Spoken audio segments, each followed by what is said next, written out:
우리가 지난주 자격을 넘는 은혜가 무엇인지를 듣고 복음이 주는 감격을 누리는 시간을 가졌습니다. 자격이 없는 우리를 위해서 우리가 아직 죄인 되었을 때 죽어주심으로 그 이름을 믿는 자마다 영생을 얻게 하시고 자녀가 되는 권세를 주신 그 은혜가 얼마나 큰 것인지를 우리가 깨달았습니다. 자, 그런데 자격을 얻었을 때 문제가 있습니다. 뭐냐면 넘어졌을 때, 실패했을 때, 좌절했을 때 그 실망감과 나에 대한 좌절감이 더 크게 올 수 있다는 겁니다. 내가 이런 사랑과 은혜를 받았는데, 나 과거에 진짜 이런 큰 죄를 용서받았고 하나님께서 이런 나를 자녀 삼아 주셨는데 왜 난 또 넘어지는 걸까? 그래서 오늘은 자격을 넘는 은혜를 넘어서 주님께서 우리를 그렇게까지 사랑하셨다는 건 또 어떤 의미인지를 예수님의 시선을 통해서 한번 바라보기 원합니다. 그래서 오늘 설교의 제목의 이름은 일으키시는 은혜입니다. 자격을 넘겼다는 것에서 이미 주님의 포기하지 않는 사랑이 저와 여러분을 끝까지 붙들어 가기 때문입니다. 그 은혜가 우리를 일으킬 줄로 믿습니다. 여러분, 오늘의 본문은 익숙한 본문입니다. 그래서 부작용이 있습니다. 어떤 부작용이냐면 저같이 이제 모태신앙이고 교회학교 출신들은 의심 많은 사람 하면 딱 누가 떠오르죠? 도마. 그리고 세트로 가는 사람이죠. 배신자, 베드로. 그래서 전 어릴 때마다 이 설교를 들을 때면 이런 다짐을 했었습니다. 나는 저런 상황에 절대 부인하지 않을 거야. 다행히 한 번도 그런 적이 없었습니다. 잘 지키면서 살아왔습니다. 근데 신앙생활을 해보고 나이가 하나씩 들어가다 보니까 입술로 부인하지 않는 건 쉬워요. 그 자리에 안 가면 되거든요. 근데 삶으로 주님을 인정해드리고 그 주님을 부인하지 않는다는 게 더 어렵다는 것을 깨닫게 됐습니다. 여러분, 베드로는 주님을 향해 더없이 뜨거운 사람이었습니다. 예수님이 그를 부르셨을 때 자신의 모든 것을 다 뒤로하고 밤이 새도록 잡고 싶어 했던 물고기가 배에 가득히 잡혔는데도 그 모든 것을 버리고 주님을 따랐습니다. 또 예수님을 위해서라면 누구보다 먼저 칼을 빼드는 사람이기도 했습니다. 잡히시던 날 밤에 경비병들이 다 왔을 때에도 먼저 칼을 빼어들고 진짜 그 칼을 휘두를 정도로 주님을 위해서라면 그렇게 할 수 있는 그런 열정이 있는 사람이었습니다. 애초에 여러분, 제자들 중에서 베드로가 부인했던 이유가 뭔지 아십니까? 이미 다른 제자들은 다 도망가고 베드로만 그 뒤를 쫓았기 때문에 그 부인할 수밖에 없는 자리에 있었기 때문에 부인했다는 것입니다. 여러분이 만일 제자들이었다면 어디에 있었겠습니까? 저는 제사장 집들에도 가지 않았을 겁니다. 누구보다 빠른 발재간으로 가장 안전한 곳에 있었을 사람이 바로 저라는 걸 돌아보게 되었습니다. 우리는 물론 베드로가 예수님을 모른다고 저주까지 하면서 3번 부인한 결과를 알고 있습니다. 하지만 적어도 성경 속에서 예수님과 함께 해왔던 베드로의 모습을 본다면 누구도 주님을 향했던 그 베드로의 열정을 가짜라고 치부할 수는 없을 겁니다. 여러분, 베드로도 자신이 있었습니다. 그래서 예수님이 구약의 말씀대로 제자들에게 오늘 밤 다 너희가 나를 버릴 것이다, 도망칠 것이다 라고 말씀하셨을 때 마태복음 26장 33절에서 이렇게 대답하죠. 베드로가 대답하여 이르되 모두 주를 버릴지라도 저는 주님 결코 버리지 않을 겁니다. 그러나 베드로의 고백이 무색하게도 예수님은 오늘 밤 닭이 울기 전에 너가 나를 3번 부인할 거다. 그럼에도 베드로는 또 한 번 이렇게 확신에 차서 35절과 같이 고백합니다. 함께 고백하겠습니다. 베드로가 이르되 내가 주와 함께 죽을지언정 모든 제자도 그와 같이 말하니라. 죽으면 죽었지 주님을 부인하진 않을 겁니다. 얼마나 확신에 차서 얘기했는지 그런 거 있죠. 누가 먼저 나서서 하면은 나도 왠지 해야 될 것 같은, 다른 제자들도 예 주님 저희도요. 이렇게 다른 제자들의 반응을 끌어낼 정도로 항상 앞서는 사람이었고 뜨거운 사람이었습니다. 그랬음에도 불구하고 베드로는 예수님께서 말씀하신 대로 닭이 울기 전에 예수님을 3번 부인합니다. 마지막 3번째 부인할 때는 닭이 이 순간만을 기다렸다는 듯이 딱 부인하자마자 울어 제끼기 시작합니다. 그리고 누가복음은 그런 베드로를 바라보시는 주님의 시선을 우리 가운데 소개해 주는데, 누가복음 22장 61절과 62절을 한 목소리로 함께 읽어보겠습니다. 주께서 돌이켜 베드로를 보시니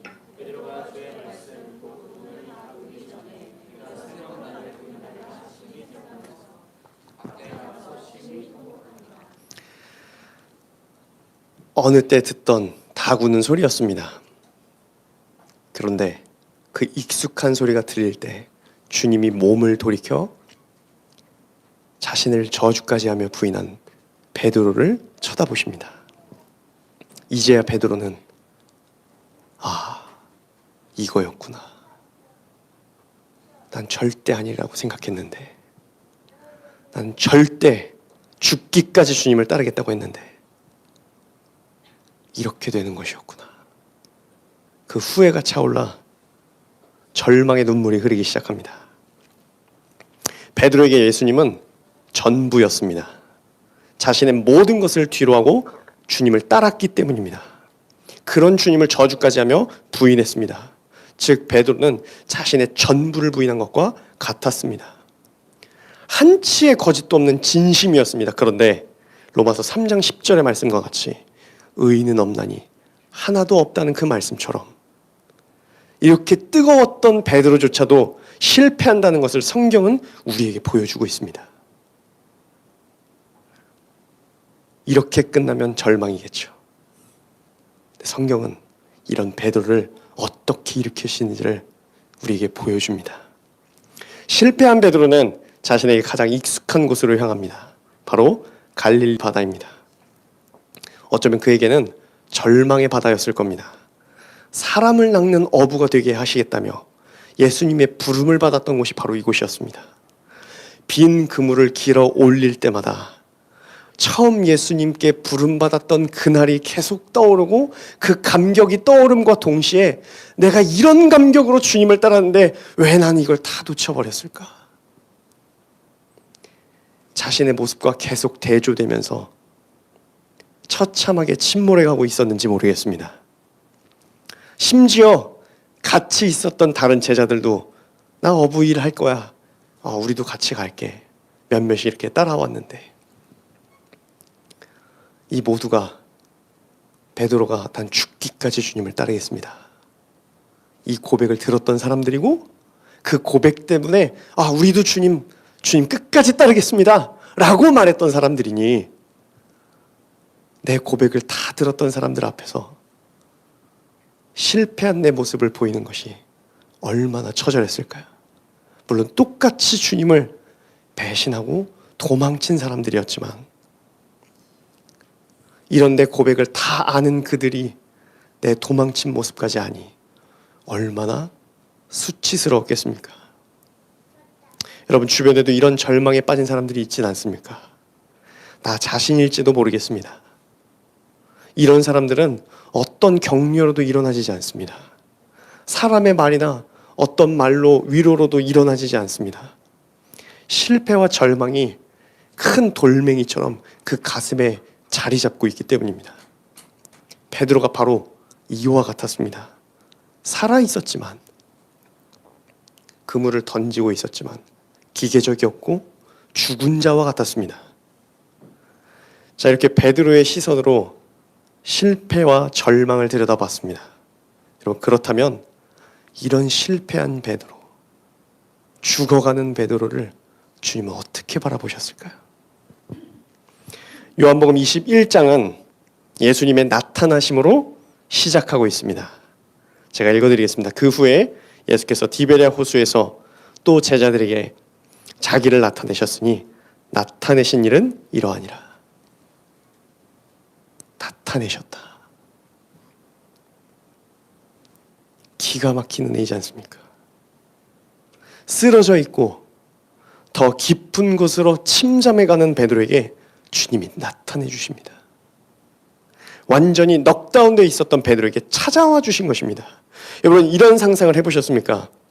예수님은 어떤 마음으로 베드로를 찾아오셨을까? 여러분, 제가 예수님이었다면 너희 자식, 너 맨날 말만 앞서더니 너 부인할 거라 그랬지. 너 이제 앞으로 어떻게 할 거야? 제가 T 성향이 조금 있거든요. 앞으로 어떻게 할 거야? 너 뭐 잘못했지? 그걸 조목조목 따져가면서 이렇게 해야 고쳐지겠지? 저라면 그랬을 것 같아요. 그런데 말씀을 묵상할수록 주님의 다급하고도 기쁜 발걸음이 느껴지더라고요. 특히 이 말씀이 저에게 먼저 떠올랐습니다. 로마서 5장 8절의 말씀인데 같이 읽어보겠습니다. 우리가 아직 죄인 되었을 때 그리스도께서 우리를 위하여 죽으심으로 하나님께서 우리에 대한 자기의 사랑을 확증하셨느니라. 사도 바울은 우리가 사랑을 받을 만해서, 그럴 만한 자격 요건이 갖춰져서 우리를 위해서 이젠 죽어줘도 되겠다 해서 죽어줬다고 말하지 않습니다. 우리가 아직 죄인 되었을 때, 심지어 10절의 말씀을 보면 죄로 인해 주님과 우리가 원수 되었을 때에 우리를 위해 죽어주심으로 그 사랑을 확증하셨느니라. 수년 전 박신영 목사님이 로마서 5장을 가지고 해주신 말씀이 떠올랐습니다. 여러분, 이 말씀이 위로가 되고 은혜가 되는 이유가 뭐냐면, 원수를 위해서라도 죽어주시는 주님이라면, 여러분, 하나님의 자녀가 된 우리를 위해서 주님 달려오시지 않겠습니까?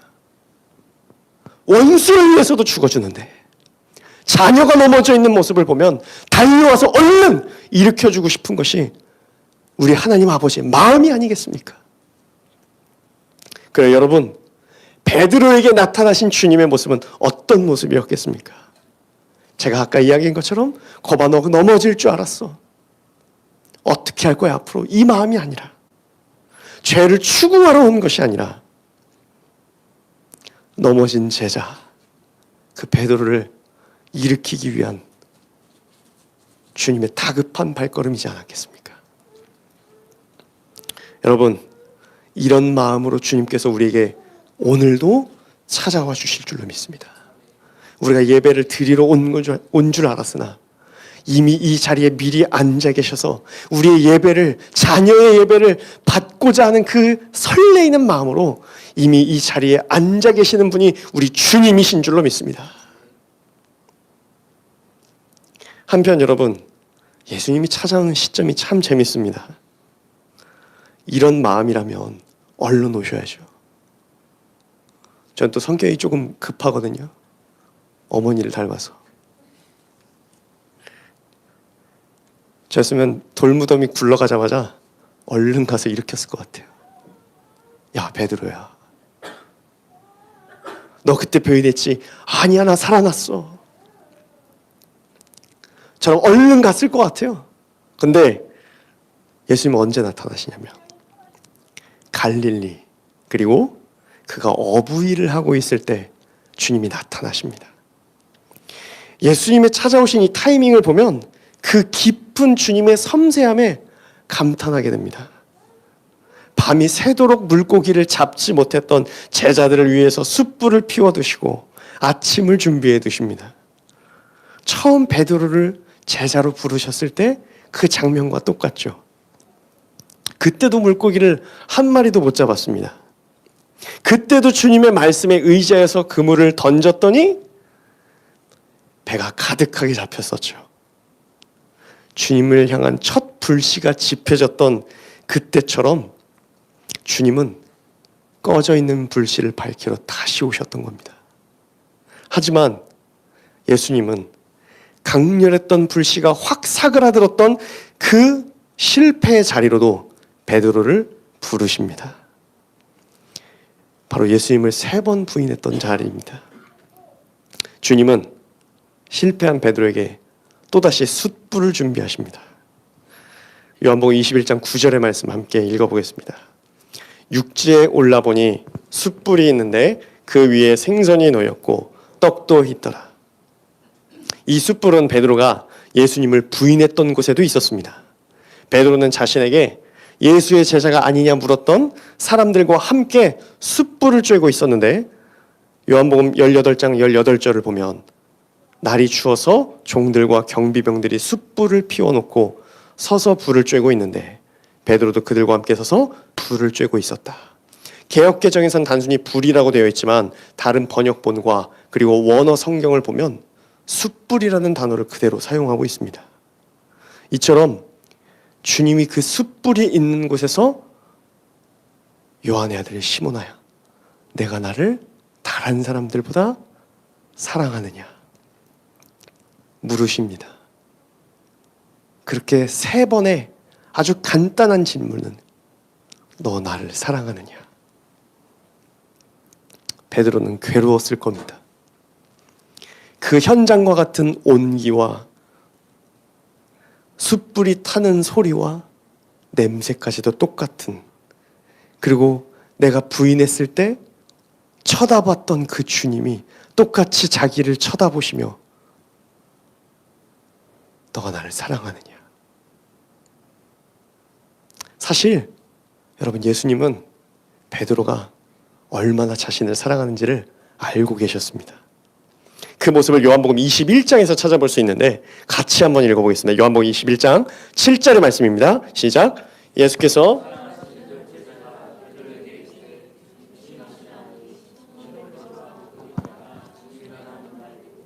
겉옷을 두른 후에 바다로 뛰어내리더라. 주님이 찾아오셨을 때 배 위에 있었던 주님의 사랑을 받던 그 제자가 주님이시다라고 했더니 베드로가 겉옷을 입고 바다로 뛰어내립니다. 고민도 없이. 근데 다른 제자들은 잡은 고기들 다 이렇게 갈무리해서 배를 끌고서 주님께로 갑니다. 유일하게 뛰어든 인간이었습니다. 사랑한다고 말하지는 못했지만 내 실패와 좌절 때문에 주님께 가서 어떤 변명도 하지 못하고 그저 뛰어갈 뿐이었지만, 여러분, 베드로의 사랑이 느껴지지 않으십니까? 주님은 이런 베드로를 보셨습니다. 실패와 절망으로 자신에게 다시는 사랑한다고 말하지 못했던 베드로였지만 이미 온몸으로 자신에게 달려오는, 헤엄쳐오는 베드로를 주님은 보셨던 겁니다. 그 여러분, 예수님께서 베드로에게 너가 나를 사랑하느냐? 이 질문을 하신 건 그가 진짜 주님을 사랑하는지 아닌지를 몰라서 확인받기 위해서 하신 질문이 아니라 그들의 실패에서 건져 올리기 위한 살아있는 주님의 말씀이셨던 것입니다. 근데 주님은 이렇게 3번의 고백이 나오게 하십니다. 요한복음 21장 17절의 말씀을 읽어보겠습니다. 3번째 이르시되 요한의 아들 시몬아, 내가 나를 사랑하느냐 하시니 주께서 3번째 내가 나를 사랑하느냐 하심으로 베드로가 근심하여 이르되 주님 모든 것을 아시오매 내가 주님을 사랑하는 줄을 주님께서 아시나이다. 예수께서 이르시되 내 양을 먹이라. 주님은 그 숯불 앞 3번 주님을 부인했던 자리로 베드로를 데려가십니다. 그 죄를 추궁하려는 것이 아니라 오히려 이 자리에서 너가 정말로 나에게 하고 싶었던 말이 뭐냐? 넘어진 자리에서 베드로를 일으키고 계신 겁니다. 여러분, 이처럼 주님은 우리를 일으키시는 분인 줄로 믿습니다. 사탄은 우리를 참소합니다. 그리고 우리의 죄를 들춰내고, 야, 넌 그래서 안 되는 거야. 자격이 넘는 은혜를 너가 입었는데 여전히 너 그 자리에서 넘어졌지. 넌 이제 안 돼. 주님, 쟤는 여기서 넘어졌으니 안 됩니다. 읍수하고 참소하는 것이 사탄이라면 주님도 우리의 죄를 들춰내시는데, 그러나 주님은 우리에게 의사로 오셨다 말씀하신 것처럼 우리의 죄를, 수치를 드러내시는 것이 아니라 우리의 환부를 드러내셔서 치유하시고 회복시키는 분이 우리의 하나님 아버지이신 줄로 믿습니다.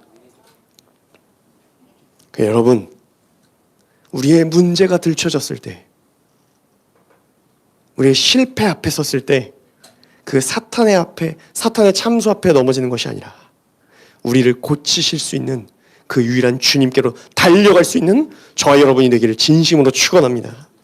우리가 연약할 때에, 우리가 아직 죄인 되었을 때, 원수가 되었을 때에도 자기를 내어주심으로 그 사랑을 확증해 주신 주님께서 우리를 붙들어 일으켜 세워 주실 줄로 믿습니다.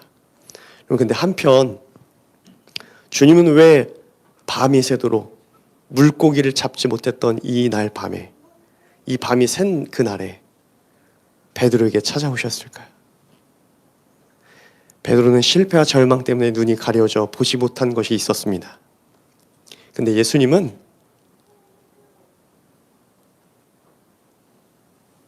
잊고 있었던 그 베드로의 사랑을 보고 계셨습니다. 숯불 앞에서 3번 물으심으로 실패한 베드로도 보셨지만, 예수님은 물고기를 아무것도 잡지 못한 그날 모든 것을 다 뒤로 하고 자신을 따랐던 베드로도 보셨습니다. 그리고 나를 따르라 했을 때 다 따른 주님, 그 모습들, 그 주님은 이걸 보고 베드로에게 하고 싶은 말씀이 있으셨습니다. 너가 실패했던 그날 밤 몸을 돌이켜 나를 부인했던 너를 보기도 했지만, 나는 모든 것을 다 버려두고 나를 따랐던 그날의 너도 내가 봤다고. 실패한 너도 봤지만 나를 따른 너도 내가 보지 않았냐고 그렇게 말씀해 주신 것이었습니다. 그리고 예수님은 그 어느 누구도 보지 못한, 베드로조차도 보지 못했던 그 베드로를 보시는데, 요한복음 21장 18절의 말씀입니다. 함께 읽겠습니다. 내가 진실로 진실로 내게 이르노니 내가 젊어서는 스스로 띠띠고 원하는 곳으로 다녔거니와 늙어서는 내 팔을 벌리리니 남이 내게 띠띠우고 원하지 아니하는 곳으로 데려가리라. 19절 말씀, 이 말씀을 하시면 베드로가 어떠한 죽음으로 하나님께 영광을 돌릴 것을 가리키심이로라. 이 말씀을 하시고 베드로에게 이르시되 나를 따르라 하시니, 주님은 자신을 위해 죽기까지 순종할 베드로도 보셨던 것입니다. 네, 여러분, 이 모든 게 다 완성돼서 보신 게 아니라 이런 베드로를 주님은 이미 알고 계셨습니다. 요한복음 1장 42절의 공동번역의 말씀입니다. 그리고 시몬을 예수께 데리고 가자 예수께서 시몬을 눈여겨보시며 너는 요한의 아들 시몬이 아니냐, 앞으로는 너를 게파 베드로라 부르겠다. 공동번역에서 그를 눈여겨보신 다음에 그를 향해 너를 게바 반석 베드로라 부르겠다고 말씀하십니다. 무엇을 보셨기에? 아무것도 없는 촌뜨기 어부에게 너를 앞으로 반석이라 부르겠다 말씀하십니다. 눈여겨보셨기에. 주님은 처음 그를 만났을 때부터 그가 어떠한 죽음으로 하나님께 영광을 돌릴 것을 알고 계셨던 겁니다. 베드로가 실패할 것도 아셨지만 주님은 복음에 자신이 있었습니다. 이 사람이 성령을 받고 복음의 사람으로 거듭나면 주님을 위해 죽을 수 있는 사람으로 변화될 것을, 거듭날 것을 주님은 보셨던 것입니다. 여러분, 이것이 복음입니다. 베드로의 말대로 된 것은 단 하나도 없습니다. 내가 주님을 위해 부인하지 않겠다는 그 말조차도 이루어지지 않았습니다. 근데 어떤 게 은혜냐면 주님의 말씀은 단 하나도 떨어진 것이 없었다는 겁니다. 놀랍게도 베드로에게 하신 말씀 중 어느 하나도 땅에 떨어진 것이 없습니다. 어떤 말씀이 이루어집니까? 마태복음 4장 18절과 19절의 말씀입니다. 함께 읽습니다. 갈릴리 해변에 다니시다가 두 형제 곧 베드로라 하는 시몬과 그의 형제 안드레가 바다에 금을 던지는 것을 보시니 그들은 어부라. 말씀하시되 나를 따라오라. 내가 너희를 사람을 낚는 어부가 되게 하리라 하시니. 자신의 의지로는 주님을 따르지 못했습니다. 그러나 예수님이 그를 부르셨을 때 정말 하신 말씀대로 사람을 낚는 어부가 됩니다. 이와 같이 베드로의 실패도 하시지만 우린 주님을 만나 일어난 그가 어떤 순종으로 영광을 돌렸는지도 우리가 알지 않습니까? 정말 이 주님의 말씀이 그의 삶 속에서 이루어지지 않았습니까? 여러분, 이것이 복음입니다. 나는 실패하고 넘어지지만 우리 주님의 말씀은 하나도 땅에 떨어지지 아니하고 반드시 이루어진다는 것입니다. 그렇게 베드로는 더 이상 자신의 의지가 아니라 살아계신 아버지의 말씀에, 그 주님의 말씀에 붙들려 살아가기 시작합니다. 주님을 부인했던 베드로가 이젠 자기 자신을 부인하고 죽기까지 그 십자가를 지고 따르기 시작합니다. 이와 같이 주님을 믿고 따르는 자들은 여러분 더 이상 죄 아래 넘어지지 않습니다. 넘어져도 은혜 아래 넘어지게 되는 것입니다. 왜냐하면 주님이 다시 세워주시기 때문에. 여러분, 그렇게 우리는 얼마나 안전한 사람들입니까? 우리는 넘어져도 주님의 말씀 안에 넘어지는 것이고 섭리 안에 넘어지는 사람들이기 때문입니다. 이 실패까지도 알고 찾아오시는 주님, 복음의 진리에 베드로가 부딪히기 시작합니다. 자신의 말은 하나도 이루어진 게 없는데 그 주님의 일으킴을 받고 나서 그 주님을 만났던 때로부터 나에게 해주셨던 말씀을 돌아봤을 때 하나도 땅에 떨어진 것이 없는 것입니다. 그래서 베드로는 이사야서의 말씀이 이런 거였구나, 그것을 깨닫고 이렇게 고백합니다. 베드로전서 1장 24절과 25절의 말씀입니다. 그러므로 모든 육체는 풀과 같고 그 모든 영광은 풀의 꽃과 같으니 풀은 마르고 꽃은 떨어지되 오직 주의 말씀은 세세토록 있도다 하였으니 너희에게 전한 복음이 곧 이 말씀이니라. 여러분, 넘어져도 괜찮습니다. 자주 넘어지지 않은 것이 아닙니다. 주님이 절망의 바다에서 빈 그물만 걷어 올리는 우리에게 찾아와 주시는 줄로 믿습니다. 포기하지 않는 그 은혜와 세세토록 있을 주님의 말씀으로 우리를 붙들어 일으켜 세워 주실 줄로 믿습니다. 여러분, 이 생명의 말씀을 붙들고 주님을 향해 달려가는 저와 여러분 모두가 되기를 진심으로 소원합니다.